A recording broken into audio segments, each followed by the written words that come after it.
कि ए आबरूद गंगा वो दिन है याद तुझको, उतरा तेरे किनारे जब कारवां हमारा।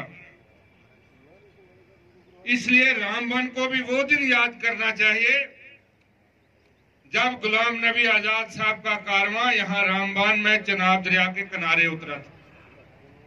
वो रामबन की तारीख का एक तारीखी दिन था और वहां से इस शहर की तारीख का एक ऐसा सुनहरी पन्ना शुरू होता है जहां पर हम कहते थे, हम सोच भी नहीं सकते थे कि रामबन के अंदर कभी डिप्टी कमिश्नर बैठे, रामबन के अंदर कभी डिग्री कॉलेज होगा, रामबन के अंदर बाकी जितनी भी चीजें हैं ये एक मरकज बनेगा और जहां चश्मा मैं कहूंगा एक चश्मा बनेगा जहां से सब तामीर और तरक्की यहां से आगे पूरे गांव के अंदर जाएगी। इसलिए अगर हम वो दिन याद रखें कि जिस दिन गुलाम, मुझे याद है जब डिस्ट्रिक्ट कॉम्प्लेक्स का हमने मैत्रा में दफ्तर खोलना था, हम दो जहाज लेके यहां पर उतरे थे उस वक्त, और लगता था कि आज एक बदले का दिन है, आज एक तब्दीली का दिन है, आज वो वक्त है जहां पर गरीब आदमी की तकदीर बदलने का एक सिलसिला शुरू हुआ। आज वो दिन है जहां पर पहाड़ में ऊपर रहने वाला जो राजगढ़ का आदमी जो हमेशा सड़क के लिए चलाता हुआ मैंने इस चंद्रकोट और इस मुकामात पर देखा हुआ, मैंने काश्तीगढ़ का आदमी सड़क के लिए चलाता हुआ देखा हुआ है, मैंने भीमदासा का आदमी सड़क के लिए चलाता हुआ देखा हुआ है। तो वो तकदीर आज जब सरपंच राजगढ़ कहता था कि मैं 1.5 घंटे में अपने घर में पहुंचूंगा, तो मुझे वो दिन याद आता है कि वाकई वो एक तब्दीली आई थी और जिस तब्दीली का फायदा आज हर गांव और हर इलाका इस जिला रामबन का ले रहा है। खड़ी में जहां पर एक बार मैं और वकार साहब बहुमंगत के इलाके में गए थे हेलीकॉप्टर से, और हेलीकॉप्टर के बैठने की जगह भी नहीं मिलती थी। आज वहां पर आप सड़क पर चढ़ के जाते हो, दिन को बनहाल के अंदर घूमते हो और शाम को अपने घर में जाकर खाना खाते हो। इसको बदलाव कहते हैं। और एक वो बदलाव 2014 में लाया गया, कहा हमने खामोश प्राइम मिनिस्टर से बोलने वाला प्राइम मिनिस्टर लाना। तकरीरें तो बहुत सुनी, जब तकरीरें सुनते हैं तो बचपन की एक किताब की कहानी याद आती है। उसमें कहते थे, एक चैप्टर होता था उर्दू में, दोखा संख। जब उसको कहते थे कि आप 500 अशरफियां मांगो, वो संख कहता था नहीं, तुम्हें 1000 अशरफियां मिलेंगी। जब 1000 की बात करे तो संख कहता था तुम्हें 2000। बातें होती गई लेकिन अशरफी एक भी किसी के हाथ में नहीं पहुंच सकती। यहां पर भी बातें होती गई। वकार साहब अभी कह रहे थे कि लोग कहते थे कि अच्छे दिन आएंगे, अब हम कहते हैं ये कब जाएंगे। अब जाने की बारी है, अब आने की बारी नहीं। अब ये दिन जो इनके अच्छे हैं ये जाएंगे और हमारे अच्छे दिन आएंगे। गरीब के अच्छे दिन आएंगे, मजदूर के अच्छे दिन आएंगे, जवान के अच्छे दिन आएंगे, बूढ़े के अच्छे दिन आएंगे। अब वक्त बदलने वाला। कल बर्फ से हम सर्दी से थरथरा रहे थे, आज धूप सेकने में मजा आ रहा है। आप ये एक बदलाव का वक्त, एक तब्दीली है पूरी मुल्की सतह पर। हर जगह पर लोग देखते कि कहां पर एक वक्त आधी रात को एक फैसला हुआ था तो हम सब लोग खुशी से झूम उठे थे। उस फैसले में महात्मा गांधी, पंडित जवाहरलाल नेहरू शामिल थे। जब 15 अगस्त 1947 को मुल्क आजाद हुआ, एक वो आधी रात को फैसला हुआ, वो नेहरू की 15 अगस्त की तकरीर और वो नरेंद्र मोदी साहब ने जब नोटबंदी रात के 12 बजे की, उस वक्त शाहूकार से लेकर अमीर से लेकर गरीब थरथराने लगा। मैं कहा हूं भाई, मैं जागा हूं, मैं सोया हूं। मेरे पैसे जो बकरियां बेच के मैंने लाए, मेरे पैसे जो दूध बेच के लाए, मेरे पैसे जो मैंने राशन बेच के या करियाना या जो बाकी चीजें बेच के लाई, उसको काला धन कह दिया गया। एक दिन उसको कहा काला धन लाओ, जमा करो बैंकों के अंदर जिसके पास काला धन है। तो काला धन सफेद कहां पर हुआ? जब विजय माल्या जी लेके उसको बहा के, जब चोकसी जी लेकर उसको बहा के, जब नीरव मोदी जी लेके उसको बहा के, जब ललित मोदी जी लेकर बहा के, उस वक्त वो काला धन सफेद हो गया। हमारे पास काला और वहां जाके सफेद हो गया। इसलिए इस वक्त को हमें बदलने की जरूरत है। आज दूसरी आधी रात हुई, रात के 12 बजे हुए, प्राइम मिनिस्टर साहब को ख्याल आया चलो एक और सपना दिखाते हैं लोगों को। कहा आज मुल्क फिर बदलेगा, आज जीएसटी लागू होगा और मुल्क बदल जाएगा। हो गया 15 अगस्त को ये एक आधी रात को 12 बजे ऐलान, और जीएसटी का टैक्स पूरे मुल्क के अंदर लग गया। आज मेरा जो सफेद पोश युवराज जी में बात करूंगा, यहाँ पर जो कोट और पैंट सफेद पहन के आते हैं, चाहे वो वहां ऊपर मैत्रा में दुकान करने वाला हो, चाहे पार बाजार में, चाहे झंडा उसने लगाया है बीजेपी का, अंदर उसको पता है कि मेरी हालत क्या हो रही है। उसको जो तकलीफ हो रही है, उसकी तकलीफ शायद मेरे को जिसके पास है ही नहीं उसको नहीं हो रही है। मेरे बकरी वाले को शायद उतनी तकलीफ नहीं होगी, मेरे भैंस वाले को जीएसटी भैंस पर नहीं लगी कम से कम, लेकिन उस शाहूकार को मजा आ गया जिसने बीजेपी को हालात बदलने के लिए अपना वोट दिया था, उसको मजा आ गया।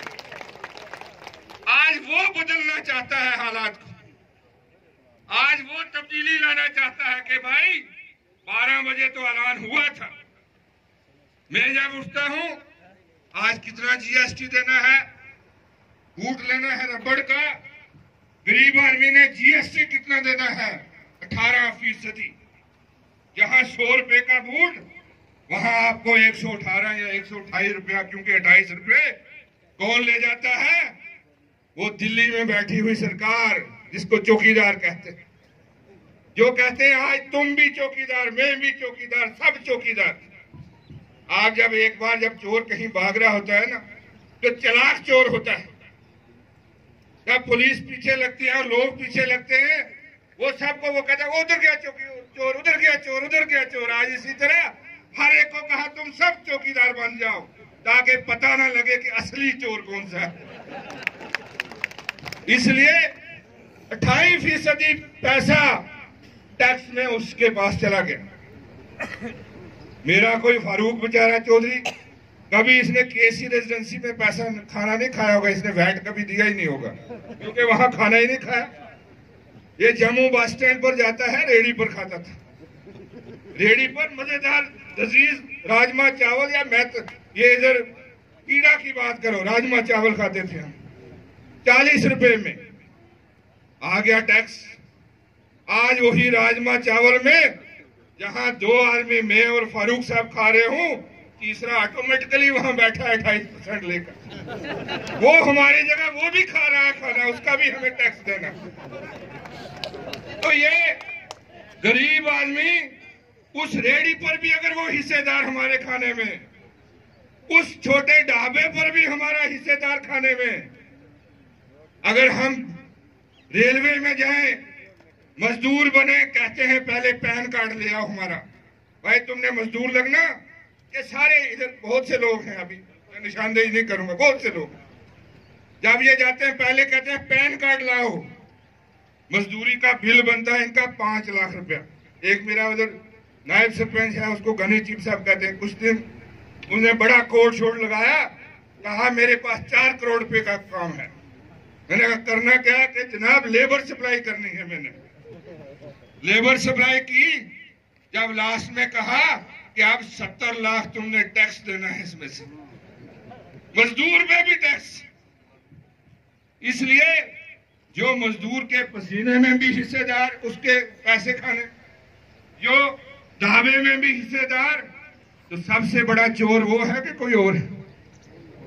अगर हम हिसाब करें, आज जीएसटी को मिलाएं, आज इनकम टैक्स, जहां पर इतनी मजलिस में से पहले 5 आदमी इनकम टैक्स में आते थे, आज हर एक को इनकम टैक्स का नोटिस आता है। कोई ठेकेदार छोटा छोटा काम करे उसको इनकम टैक्स का नोटिस आता है। आज अगर हम 100 रुपया कमाएं, 100 रुपये में से मैं हिसाब कर रहा था 57 रुपये हम गवर्नमेंट को टैक्स देते हैं, 43 रुपये उसमें से कमाई में से अपने घर मुश्किल से ले जाते हैं। ऐसी सरकार हमें चाहिए क्या, जो हमारी कमाई में से भी 57 रुपये वापस ले जाती? अगर ले जाते, मानते कि वहां से टैक्स लिया हमसे, तो बना रामबन का हॉस्पिटल सुपर स्पेशलिस्ट हो गया। मानते वहां पर आयुष्मान भारत की स्कीम प्राइम मिनिस्टर साहब ने लागू की कि आज मरीज को घर से ही उठा के लाओ, पैसे भी खुद ही दो, कुछ नहीं करना। लेकिन यहां तो डॉक्टर के लिए मरीज तरसता है। आज यहां पर एम्प्लॉयमेंट की बात करें, मैं स्टेट की बात करता हूं, मेरी बात लंबी हो रही है लेकिन कुछ बातें करूंगा मैं। जब हम नौकरी की बात करते हैं, हमारी सरकार ने कहा रेबर तालीम लोग लगेंगे गांव के अंदर। आज सबसे पहले ऑर्डर हुआ कि आगे कोई भी टीचर जो है नहीं लगेगा, तो बच्चे जाएंगे कहां पर? आज आपका चपरासी कहीं नहीं लग सकता। आज आपका कहा आपके जितने डेली वेजर थे उन सबको बंद कर दिया गया है। इसलिए मैं कहूंगा, जहां डेली वेजर नहीं लग रहा, जहां कैजुअल लेबर नहीं लग रहा, जहां पर टीचर नहीं लग रहा, जहां पर डॉक्टर नहीं, जहां पर इंजीनियर नहीं, जहां पर मनरेगा की मजदूरी आपको नहीं, तो ऐसी सरकार को बदलना हम सब लोगों के लिए बुनियादी हमारा नस्बुल्लैन हो जाता। मैं एक बात कहूंगा, मैंने हमेशा कहा कि ये गरीब और अमीर की लड़ाई, ये अमीरों की सरकार है, ये गरीबों की सरकार नहीं। मुल्क का आज 68% पैसा जो है वो 1% अमीर लोग जो हैं उनके पास है। बाकी सिर्फ 42% पैसा बाकी 99% लोगों के पास। और वो 1% लोग कौन है? वो नरेंद्र मोदी साहब के सारे दोस्त हैं, वही बड़ी बड़ी फर्में हैं जो जिनके पास वो पैसा जाता है। मैं इसलिए कहूंगा, आज इस कन्वेंशन की वजह से मैं आपको कहूंगा कि उठो, बदलो, तकदीर बदलो, वक्त को बदलो, अपने तब्दीली इलाके में लाओ और एक ऐसी तब्दीली लाओ कि ताकि मुल्क की सांसद पार्लियामेंट जहां पर फैसले हों वहां पर वो लोग बैठे जो आप लोगों के साथ इंसाफ कर सके, जो गरीब की बात कर सके, जो आम आदमी की बात कर सके। आज कांग्रेस पार्टी ने विक्रमादित्य सिंह जी को यहां पर लाया। क्यों? क्योंकि आज भी इनके फैमिली के इंसाफ की बातें लोग करते थे। हमें यकीन है कि आज जब ये हमारे सांसद होंगे, आप लोगों की आवाज सांसद के अंदर गूंजेगी, पार्लियामेंट के अंदर गूंजेगी। आज हमारा मजदूर मजदूरी के लिए नहीं तड़पेगा। आज हमारी रेलवे में या बाकी जगहों पर मुलाजम कठुआ या बाकी जगहों से आके नहीं लगेंगे, या पंजाब से या कहीं उत्तराखंड से नहीं लगेंगे, हमारे रामबन जिला के लोग लगेंगे। इसलिए मैं एक शेर से आपसे इजाजत चाहूंगा, उठो मेरी दुनिया के गरीबों को जगा दो, काखे उमरा के हर दरो दीवार को हिला दो, जिस खेत से दहका को मयसर न हो रोजी, उस खेत के हर गोशाए गंदम को जला दो। जहां आपको बीजेपी दिखती है उसको हटाने की कोशिश करो, एक जदोजहद करो, एक जंग लड़ो और कामयाबी हासिल करो। शुक्रिया। जय हिंद, नमस्कार, जय कांग्रेस।